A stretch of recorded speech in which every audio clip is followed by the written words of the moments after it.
दोस्तों, तो चलिए आज हम लोग फिर से देखते हैं झारखंड उत्पाद सिपाही और झारखंड पुलिस के लिए झारखंड जीके से महत्वपूर्ण क्वेश्चन। आज का क्वेश्चन बहुत ही महत्वपूर्ण है जो आपके एग्जाम में 100% आने वाला है। तो समय को न गंवाते हुए चलिए पहला क्वेश्चन शुरू करते हैं। देखिए, पहला क्वेश्चन कहता क्या है कि मुगल काल में झारखंड को किस नाम से जाना जाता था। पहला है जंगल प्रदेश, दूसरा है झारखंड, तीसरा है खोखरा, चौथा है कुकुरा। इसका सही आंसर हो जाएगा ऑप्शन नंबर ए, कुकुरा। तो मुगल काल में झारखंड को कुकुरा या खुखरा कहा जाता था, ये आपको याद रखना है।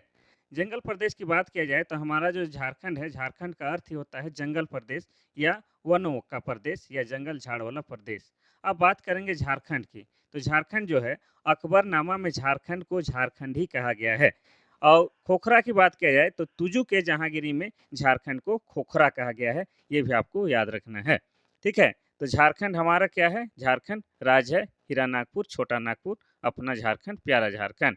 देखिए क्वेश्चन नंबर 2 क्या कहता है, झारखंड में अंग्रेज सर्वप्रथम किस ओर से प्रवेश किया। पहला है सिंहभूम, दूसरा है रामगढ़, तीसरा है गढ़वा, चौथा है साहिबगंज। इसका सही आंसर हो जाएगा ऑप्शन नंबर ए, सिंहभूम। तो झारखंड में अंग्रेजों का सर्वप्रथम प्रवेश सिंहभूम जिला के ओर से हुआ है। अगर आपसे पूछता है कि किस ईस्वी सन के आसपास प्रवेश किया है, तो हो जाएगा आपका 1767 में सर्वप्रथम अंग्रेजों का प्रवेश झारखंड में हुआ था, सिंहभूम के क्षेत्र से।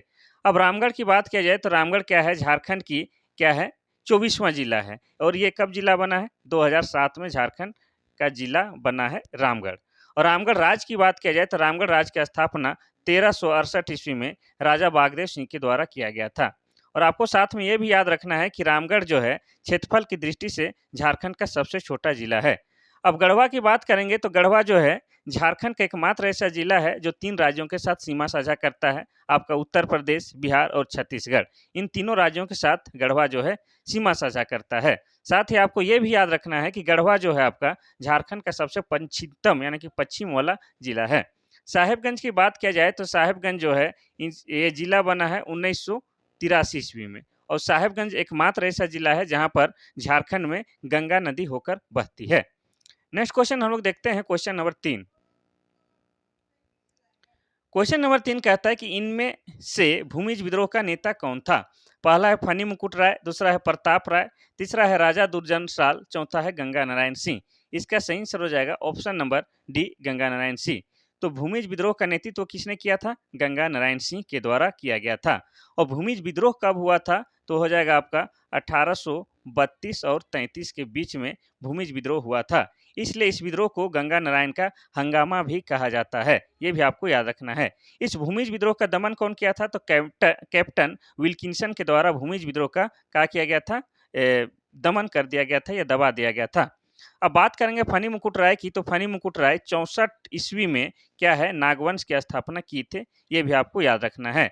राजा दुर्जन साल एक नागवंशी शासक हैं जिन्होंने सिसई में जो है आपका गुमला जिला के सिसई में नवरत्नगढ़ की स्थापना किए थे। और राजा दुर्जन साल को ही जहांगीर के द्वारा क्या है, कैद करके रखा गया था। नेक्स्ट क्वेश्चन हम लोग देखते हैं, क्वेश्चन नंबर 4।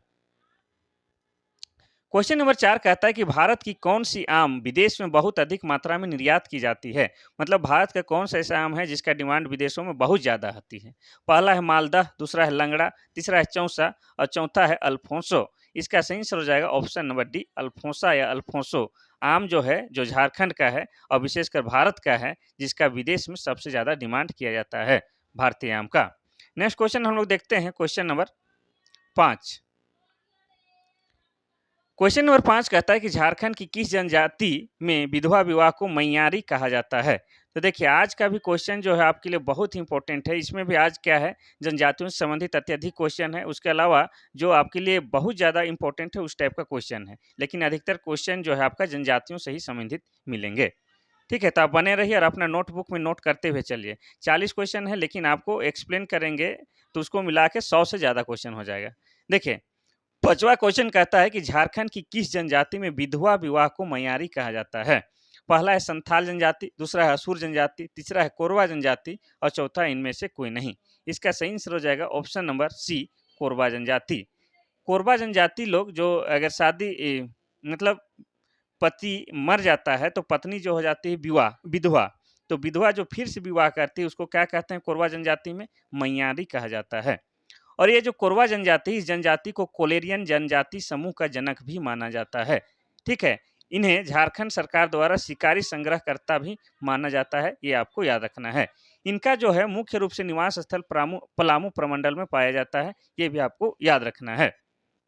ठीक है, बाकी का हम लोग देख लेते हैं। तो संथाल जनजाति झारखंड की सबसे बड़ी जनजाति है। इनकी भाषा संथाली है। क्या है? संथाली है। और इनका लिपि ओल चिकी लिपि है। असुर जनजाति झारखंड के जो 8 आदिम जनजाति हैं, उन्हीं में से एक क्या है? असुर जनजाति। और असुर जनजाति का पारंपरिक पेशा क्या है? लोहा गलाना। पारंपरिक पेशा का मतलब ये हो गया, जो पुराने जमाने से इनका जो पेशा है, चलता आ रहा है, उसको क्या है? वो लोहा गलाना। नेक्स्ट क्वेश्चन हम लोग देखते हैं, क्वेश्चन नंबर 6। क्वेश्चन नंबर 6 कहता है कि उरांव जनजाति में प्रचलित धूम कुड़िया क्या है? पहला है शमशान घाट, दूसरा है युवा गृह, तीसरा है अखड़ा, चौथा इनमें से कोई नहीं। इसका सही आंसर हो जाएगा ऑप्शन नंबर बी, युवा गृह, यानी कि प्रशिक्षण घर। ठीक है, आपको बता दें कि धूमकुड़िया अड़ा होना चाहिए। धूमकुड़िया एक युवा गृह है, जिसमें युवक युवतियों को जनजातीय रीति रिवाजों एवं परंपराओं का प्रशिक्षण दिया जाता है। इसमें प्रवेश 10 से 11 वर्ष की आयु में मिलता है और इसकी सदस्यता विवाह होते ही समाप्त हो जाती है। ठीक है, धूमकुड़िया में प्रायः सरहुल के समय 3 वर्ष में एक बार प्रवेश मिलता है, ये भी आपको याद रखना है। अब बात करेंगे उरांव जनजाति की। तो उरांव जनजाति झारखंड की दूसरी बड़ी जनजाति है और इनकी भाषा कुड़ुक है। और कुड़ुक भाषा आपका क्या है? द्रविड़ भाषा परिवार के अंतर्गत आता है। और कुड़ुक भाषा को लिखने के लिए तोलंग सिकी लिपि का भी प्रयोग किया जाता है। इनका सबसे प्रमुख देवता का नाम धर्मेश है और इनका सबसे बड़ा त्योहार जो है सरहुल है, जिसमें साल वृक्ष की पूजा की जाती है, ये भी आपको याद रखना है। नेक्स्ट क्वेश्चन देखते हैं हम लोग, क्वेश्चन नंबर 7। क्वेश्चन नंबर 7 कहता है कि कौन सा त्योहार से पहाड़ी खड़िया की आर्थिक स्थिति उजागर होती है?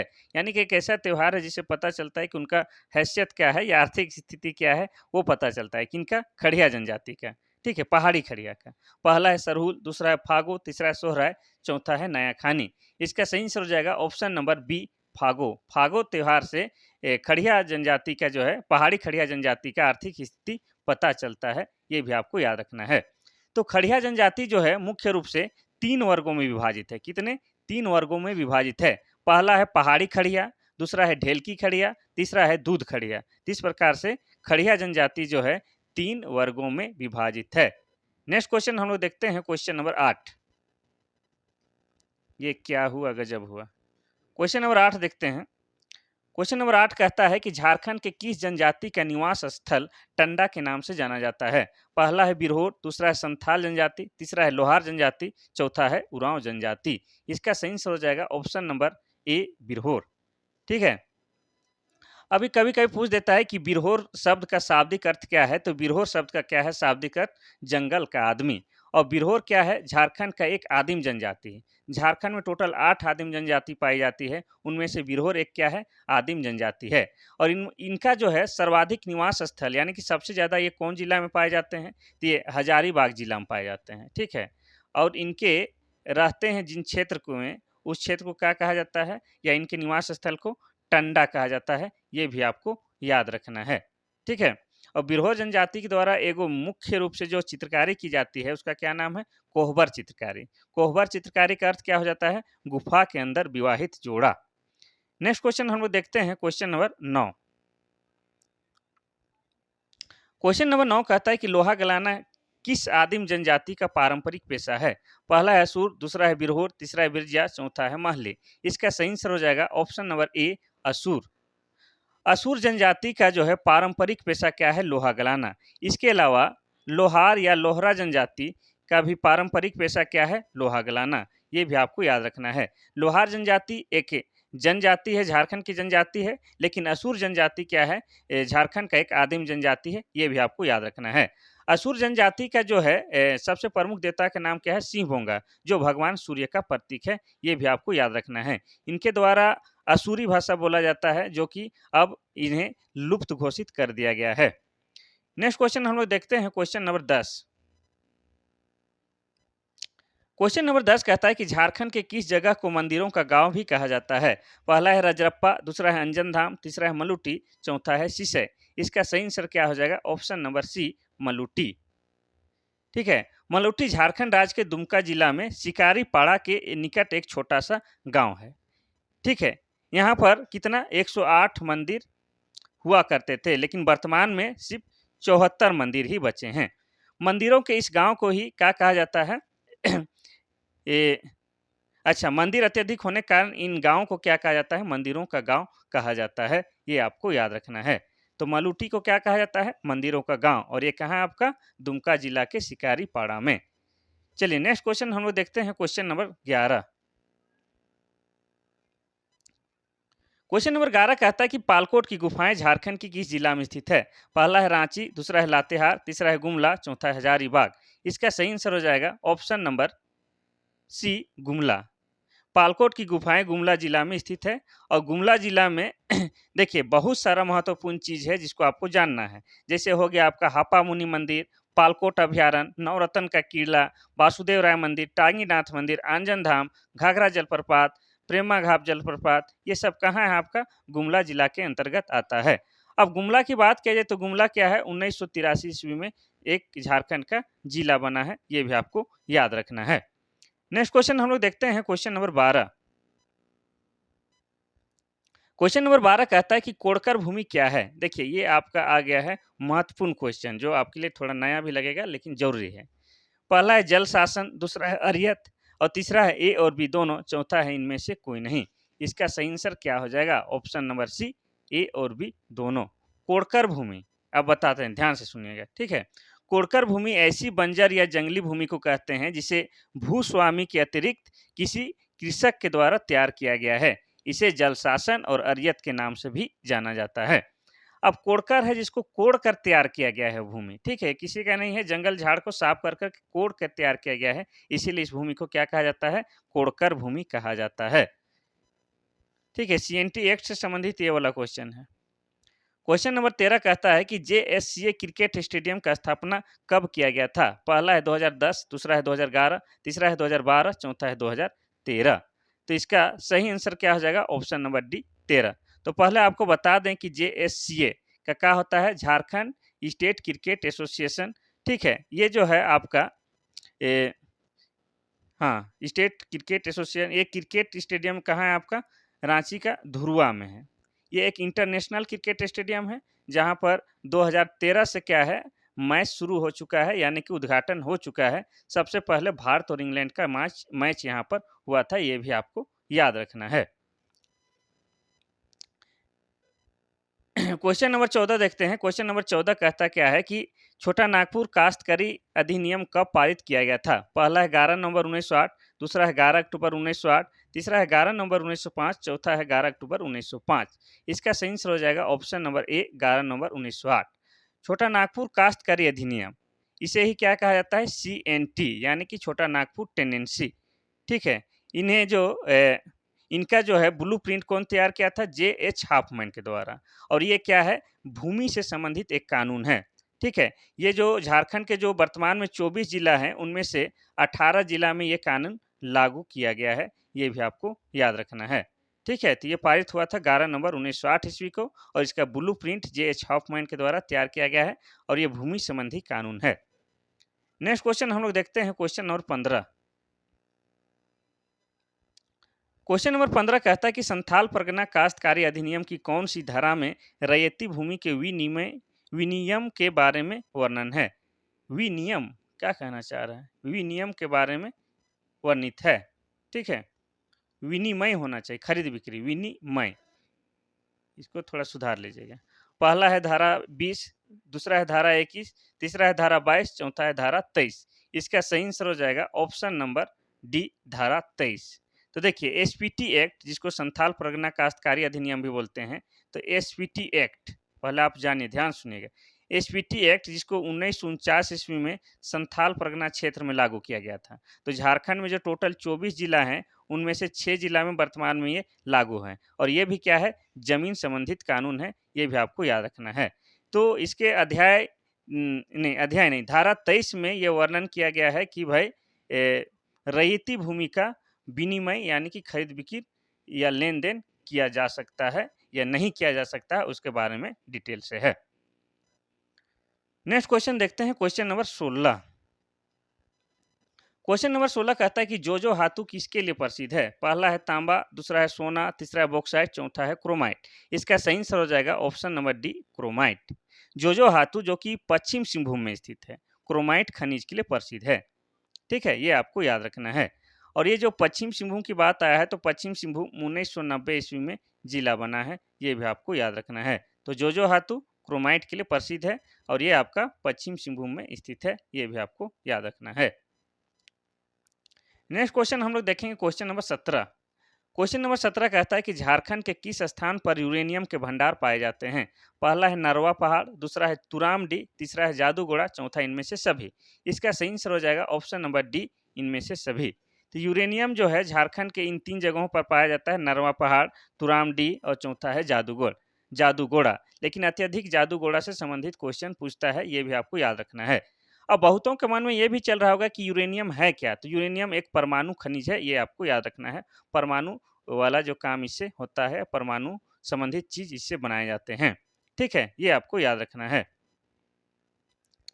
क्वेश्चन नंबर 18 देखते हैं। क्वेश्चन नंबर 18 कहता है कि कन्हर नदी झारखंड में किस जगह से प्रवेश करती है? पहला है मंझी गांव, दूसरा है उंटारी, तीसरा है भंडारिया, चौथा है भवनाथपुर। इसका सही आंसर हो जाएगा ऑप्शन नंबर सी, भंडारिया। तो कन्हर नदी छत्तीसगढ़ के सरगुजा से शुरू होकर गढ़वा जिले के भंडारिया प्रखंड से प्रवेश करती है। यह नदी झारखंड तथा छत्तीसगढ़ के बीच सीमा बनाती है। ठीक है, और कन्हर नदी जो है आपका सोन नदी का सहायक नदी है, ये भी आपको याद रखना है। ठीक है, नेक्स्ट क्वेश्चन हम देखते हैं क्वेश्चन नंबर 19। क्वेश्चन नंबर 19 कहता है कि रांची का नगरी गांव स्वर्ण रेखा और किस नदी की उत्पत्ति के लिए जाना जाता है? पहला है दक्षिण कोयल, दूसरा है चानन, तीसरा है दामोदर नदी, चौथा है अजय नदी। इसका सही आंसर क्या हो जाएगा? तो आपको बता दें कि स्वर्ण रेखा नदी जो है रांची के नगरी गांव से निकलता है, नगरी गांव के भी रानी चुआ नामक स्थान से। इसके अलावा और एक नदी का उद्गम स्थल आपका नगरी गांव है पूछ रहा है, तो वो नदी का नाम बताना है। तो नदी हो जाएगा ऑप्शन नंबर ए, दक्षिण कोयल। ठीक है, दक्षिण कोयल का भी उद्गम स्थल क्या है? रांची के नगरी है, ये भी आपको याद रखना है। अब बात करेंगे हम लोग दामोदर नदी का। तो दामोदर नदी का दूसरा नाम क्या है? देव नदी है। ठीक है, और ये जो है झारखंड का सबसे लंबी नदी है और सबसे प्रदूषित नदी भी है। इसे बंगाल का शोक भी कहते हैं, क्योंकि अत्यधिक बाढ़ आने के कारण यहाँ जो है तबाही मच जाता है, इसीलिए दामोदर नदी को बंगाल का शोक नदी भी कहते हैं। अगर पूछ दे कि दामोदर दामोदर नदी का उद्गम स्थल क्या है, तो हो जाएगा आपका टोरी, जो कि लातेहार जिला में पड़ता है। अब अजय नदी की बात किया जाए तो अजय नदी मुख्य रूप से आपका बिहार में बहता है, लेकिन कुछ हिस्सा यहाँ भी होगा। ठीक है, अगर इसका उद्गम स्थल पूछे तो ये हो जाएगा बिहार का मुंगेर से अजय नदी निकलता है, ये भी आपको याद रखना है। आज का क्वेश्चन बहुत ही बेहतरीन लग रहा होगा, आपको मजा आ रहा होगा, आप लगे रहिए। मोतीझरा जलप्रपात किस नदी पर स्थित है? पहला है अजय नदी, दूसरा है दामोदर नदी, तीसरा है मयूराक्षी नदी, चौथा है गुमानी नदी। इसका सही आंसर हो जाएगा ऑप्शन नंबर ए, अजय नदी। मोतीझरा जलप्रपात आपका अजय नदी में है और अजय नदी के उद्गम स्थल आपको बताया बिहार का मुंगेर में है, ये भी आपको याद रखना है। दामोदर नदी के बारे में आपको बता ही चुके हैं। दामोदर नदी को बंगाल का शोक भी कहते हैं, क्योंकि अत्यधिक बाढ़ आने के कारण काफी क्षति या नुकसान होता है। मयूराक्षी नदी के किनारे क्या लगता है? आपका हिजला मेला लगता है, हिजला मेला। ठीक है, और मयूराक्षी नदी का ही दूसरा नाम क्या है? मोर नदी है, ये भी आपको याद रखना है। और इस मयूराक्षी नदी के किनारे जो हिजला मेला लगता है वो कहाँ रहता है? आपका दुमका जिला में लगता है। क्वेश्चन नंबर 21 देखेंगे हम लोग। क्वेश्चन नंबर 21 कहता क्या है कि भारत राज्य वन रिपोर्ट 2019 के अनुसार झारखंड में कुल कितने प्रतिशत क्षेत्र में वन है? पहला है 29.12, दूसरा है 29.20, तीसरा है 29.94, चौथा है 29.62। इसका सही आंसर हो जाएगा ऑप्शन नंबर डी, 29.62। तो भारत राज्य वन रिपोर्ट 2019 के अनुसार झारखंड में कुल वन का आवरण क्षेत्र 29.62% है। ठीक है, ये आपको याद रखना है।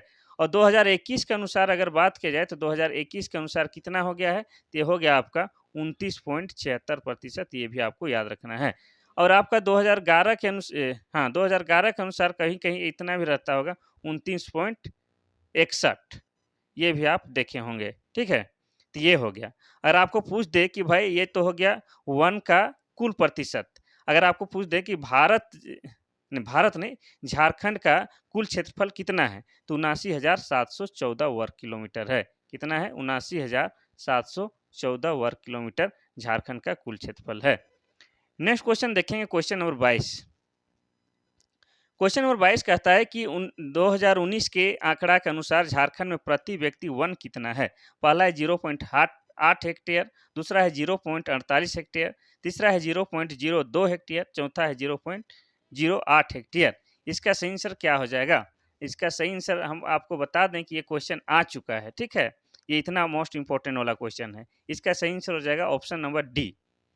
आपका ये झारखंड पुलिस में ही पूछा था या आपका झारखंड उत्पाद में पूछा था, किस में, लेकिन पूछा था, हमको याद है, ठीक है। तो इसका हो जाएगा ऑप्शन नंबर डी 0.08 हेक्टेयर, ठीक है। तो 2019 के आंकड़ा के अनुसार झारखंड में प्रति व्यक्ति वन और वृक्ष कितना है? 0.08 हेक्टेयर है। ये भी आपको याद रखना है। क्वेश्चन नंबर 23 देखते हैं। झारखंड के किस अभ्यारण्य का क्षेत्रफल सबसे अधिक है? पहला है हजारीबाग अभ्यारण्य, दूसरा है पारस अभ्यारण्य, पारसनाथ होना चाहिए, पारसनाथ अभ्यारण्य, तीसरा है पलामू अभ्यारण्य, चौथा है दलमा अभ्यारण्य। इसका सही आंसर क्या हो जाएगा? इसका सही आंसर हो जाएगा ऑप्शन नंबर सी, पलामू अभ्यारण्य। झारखंड के पलामू अभ्यारण्य का क्षेत्रफल सर्वाधिक है। पलामू अभ्यारण्य का क्षेत्रफल कितना है? तो ये हो जाएगा 794 यानी कि 794.33 वर्ग किलोमीटर है पलामू अभ्यारण्य का क्षेत्रफल, जो कि यहाँ पर जितने ऑप्शन दिया हुआ है उससे सबसे अधिक है। नेक्स्ट क्वेश्चन हम लोग देखेंगे, क्वेश्चन नंबर 24। क्वेश्चन नंबर 24 कहता है कि झारखंड में बहिर्जात संरक्षण का उदाहरण क्या है? पहला है बिरसा मुंडा जैविक उद्यान, दूसरा है पलामू अभ्यारण्य, तीसरा है पालकोट अभ्यारण्य, चौथा इनमें से कोई नहीं। इसका सही आंसर हो जाएगा option number A, Birsa Munda जैविक उद्यान। तो झारखंड में बिरसा मुंडा जैव उद्यान जो है बहिर्जात या बाह्य स्थान संरक्षण का सबसे बड़ा उदाहरण है। तो पहला आपको बता दें कि बिरसा मुंडा जैविक उद्यान जो है आपका रांची का और मांझी में है। कहाँ है? रांची के और मांझी में है। और ये आपका 1994 ईस्वी में बना है, ये भी आपको याद रखना है। ये पर्यटक स्थल है, यहाँ पर जानवर रखे गए हैं। ये एक क्या बोलते हैं, जू है, चिड़ियाघर है, ठीक है। यहाँ आप आइए और जानवरों को करीब से देखिए। क्वेश्चन नंबर 25 देखते हैं। तो क्वेश्चन नंबर 25 कहता है कि झारखंड में औद्योगिकीकरण को सुनिश्चित करने के लिए झारखंड सरकार ने कितनी नीतियां बनाई? पहला है 16, दूसरा है 17, तीसरा 18, चौथा है 19। इसका सही आंसर क्या हो जाएगा? Option number A, 16। तो झारखंड के औद्योगिकीकरण सुनिश्चित करने के लिए सरकार ने बड़ी छोटी नीतियां को मिलाकर कुल 16 नीतियां बनाई हैं, ये आपको याद रखना है। जिसमें 4 औद्योगिक नीति कौन है? 2001 हुआ है, 2012 हुआ है, 2016 और 2021 हुआ है, ठीक है। ये कितने साल में होता है? ये लगभग 10 साल में होता है, लेकिन ये अभी नहीं हुआ है, ठीक है। 10 साल बोलते हैं 4 साल में, लेकिन ये अभी नहीं हुआ है। आपको बस इतना याद रखना है शॉर्ट में कि ये 16 है, ठीक है। ज़्यादा डिटेल में आप भूल भी जाइएगा, गड़बड़ा जाइएगा, क्या कि ज़्यादा एक्सप्लेन करेंगे तो लंबा हो जाएगा, इसीलिए नहीं करते हैं कभी कभी। और कम एक्सप्लेन करते हैं तो लगता है कि आप नहीं ठीक से समझ पाए, या तो लगता है कि ठीक से नहीं समझा पाए, लेकिन थोड़ा सा शॉर्ट करते हैं। देखिए, झारक्राफ्ट की स्थापना कब की गई थी? पहला है 2006, दूसरा है 2007, तीसरा है 2008 और चौथा इनमें से कोई नहीं। इसका सही आंसर हो जाएगा ऑप्शन नंबर ए, 2008, ठीक है। झारक्राफ्ट अर्थात Jharkhand silk textile and handicraft development corporation, ठीक है, झारक्राफ्ट मतलब। और इसकी स्थापना की बात की तो इसकी स्थापना 2006 में हुई थी। झारक्राफ्ट का गठन रेशम उत्पादन, हथकरघा, हस्तशिल्प और अन्य संबंध गतिविधियों के आधार पर ग्रामीण क्षेत्रों में अस्थायी आजीविका का अवसर पैदा करने के लिए किया गया था। ये आपको याद रखना है। क्वेश्चन नंबर 27 क्या कहता है? क्वेश्चन नंबर 27 कहता है कि सही सुमेलित करें। पहला है हुडको, कहाँ है इसका मुख्यालय, या ये कहाँ है? अशोक नगर रांची में। दूसरा है वेदांता लिमिटेड, ये कहाँ है? हरमू रांची में। तीसरा है डालमिया सीमेंट, ये कहाँ है? बालीडीह बोकारो में। बकरो लिख दिया है, बोकारो होना चाहिए। चौथा इनमें से सब सही है। तो इसका सही आंसर क्या हो जाएगा?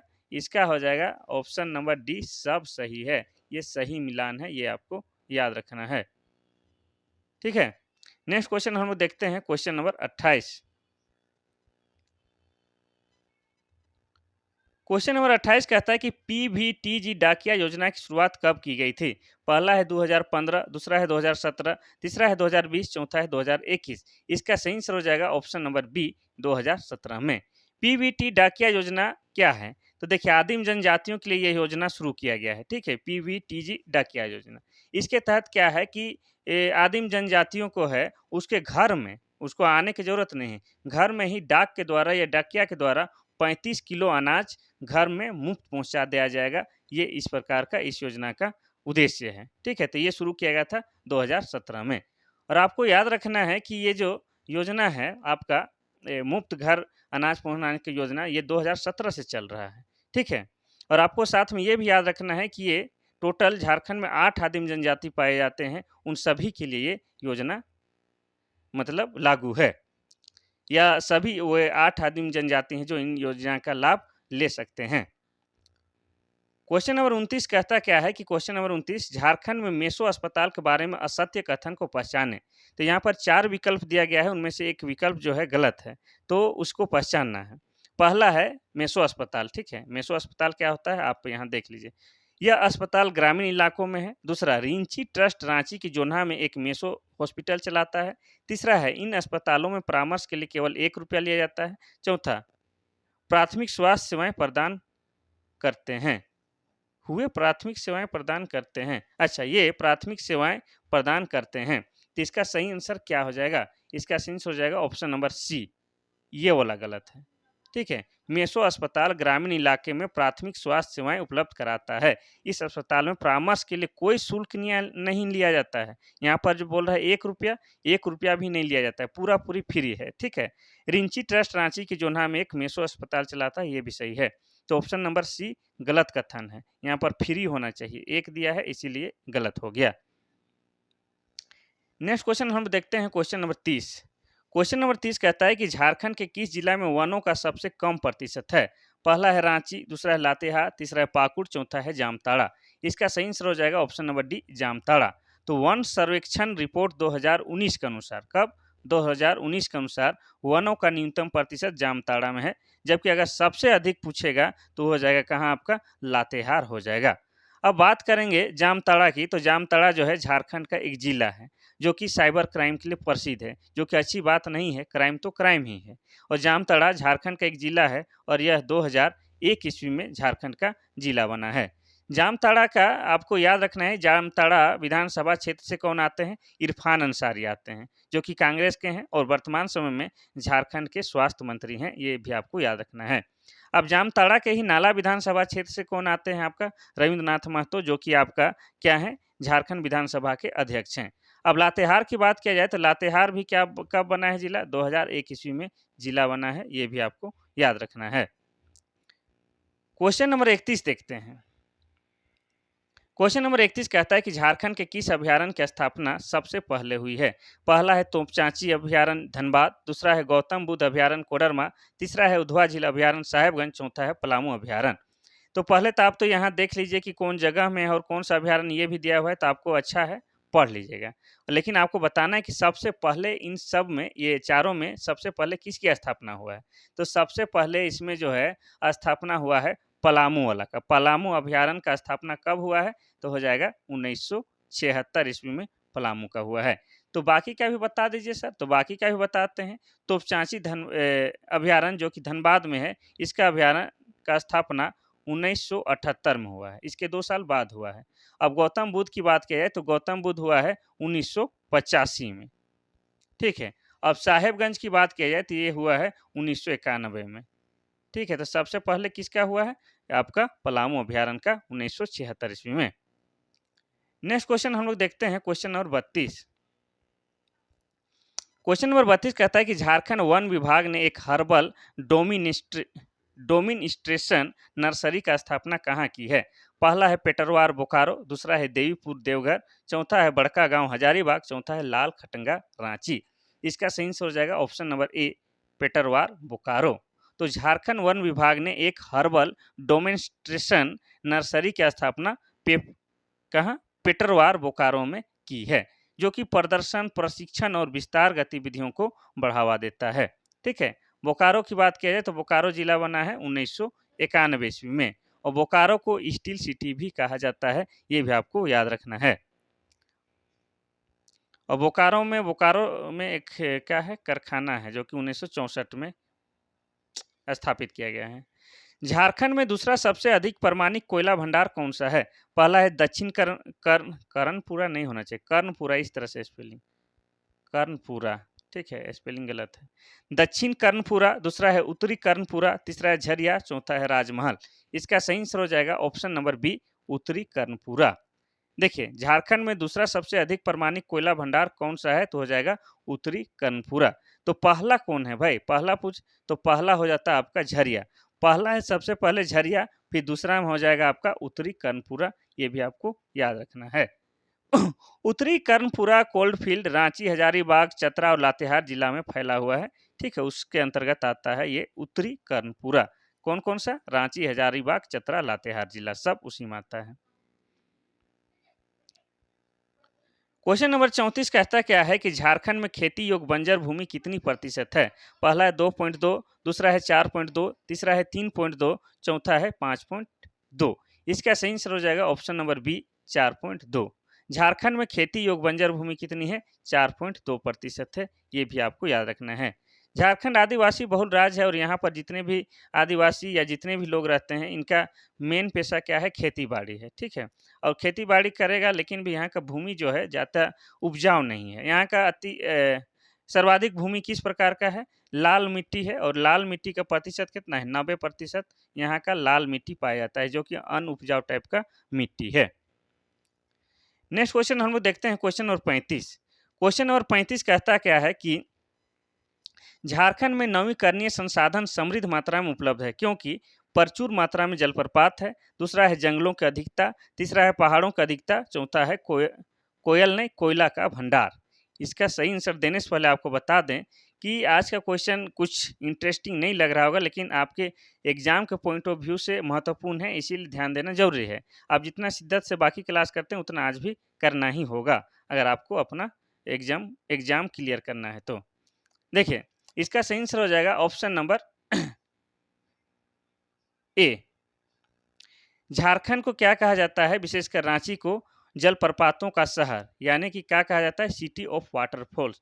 यहाँ पर बहुत सारे जो जलप्रपात हैं, झरने हैं, जैसे दसम जलप्रपात है, जोन्हा जलप्रपात है, हुंडरू जलप्रपात है। ये सब रांची जिला के अंतर्गत आता है। इसके अलावा भी झारखंड में बहुत सारा जलप्रपात है। इसीलिए क्या है, यह एक नवीकरणीय संसाधन का समृद्ध मात्रा इन्हें कहा जाता है। नवीकरणीय संसाधन अगर आप नहीं जानते, तो ऐसे संसाधन को कहा जाता है जो संसाधन कभी समाप्त ही नहीं होते हैं। जैसे सूर्य की रोशनी हो गया, जल सब हो गया, मिट्टी सब हो गया, जल्दी समाप्त ही नहीं होते हैं, या समाप्त होते भी हैं तो तुरंत जिसका निर्माण हो सके, वैसे संसाधन को क्या कहा जाता है? नवीकरणीय संसाधन कहा जाता है। ये भी आपको याद रखना है। नेक्स्ट क्वेश्चन हम लोग देखते हैं, क्वेश्चन नंबर 37। क्वेश्चन नंबर 37 कहता क्या है कि झारखंड में जलवायु परिवर्तन के क्या क्या कारण हैं? पहला है ऊर्जा क्षेत्र, दूसरा है गर्म मसाला ग्रीन हाउस गैस उत्सर्जन, तीसरा है मानव जनित गतिविधियां, चौथा है इनमें से सभी। इसका सही आंसर क्या हो जाएगा? ठीक है, तो ऊर्जा क्षेत्र तो हो ही जाएगा, इसमें कोई डाउट नहीं है। यहाँ पर ग्रीन हाउस गैस उत्सर्जन ये ठीक है, लेकिन ये गरम मसाला यहाँ कहाँ से आ गया? इसका कोई लेना देना नहीं। मानव जनित गतिविधियां तो हमेशा होता ही होता है, तो इसमें हो जाएगा ऑप्शन नंबर डी, सभी सही है। ठीक है, झारखंड में होने वाले जलवायु परिवर्तन के कारणों में ऊर्जा क्षेत्र, ग्रीन हाउस गैस उत्सर्जन तथा मानव जनित गतिविधियां सभी शामिल है। कुछ हो ना हो, लेकिन मानव जनित तो होता ही होता है। मनुष्य ही सभी कारणों के पीछे जिम्मेवार है। देखिए, झारखंड में नहर सिंचाई के मामले में बुरी तरह से पिछड़ा होने का क्या कारण है? सवाल बोल रहा है कि झारखंड में जो है नहर का व्यवस्था कम है या नहीं के बराबर क्यों है? क्या कारण है? पहला है अधिक जलप्रपात, दूसरा है अधिक वर्षा, तीसरा है जंगलों की अधिकता, चौथा है पहाड़ी इलाका। इसका सही आंसर क्या हो जाएगा? ऑप्शन नंबर डी, पहाड़ी इलाका। पहाड़ी इलाका होने के कारण नहरों का निर्माण करना लगभग असंभव है। ठीक है, तो झारखंड में पहाड़ी इलाका होने के कारण सिंचाई के लिए नहर बनाने में समस्या आती है। यही कारण है कि झारखंड नहर सिंचाई के मामले में पूरी तरह से पिछड़ा हुआ है। Question number 39। क्वेश्चन नंबर 39 कहता क्या है कि झारखंड आपदा प्रबंधन योजना का उद्देश्य क्या है? पहला है सीएनजी उत्सर्जन नियंत्रित करना, दूसरा है तालाबों की खुदाई, तीसरा है बुनियादी ढांचे की बहाली और मजबूती की परियोजना शुरू करना, चौथा है सड़क निर्माण। इसका सही आंसर क्या हो जाएगा? ठीक है, तो देखिए ये महत्वपूर्ण सवाल है, इसीलिए इसको भी हम लोग ध्यान देंगे। इसका सही आंसर हो जाएगा ऑप्शन नंबर सी वाला। बुनियादी ढांचे की बहाली और मजबूती की परियोजना शुरू करना झारखंड आपदा प्रबंधन योजना का उद्देश्य है। ये भी आपको याद रखना है।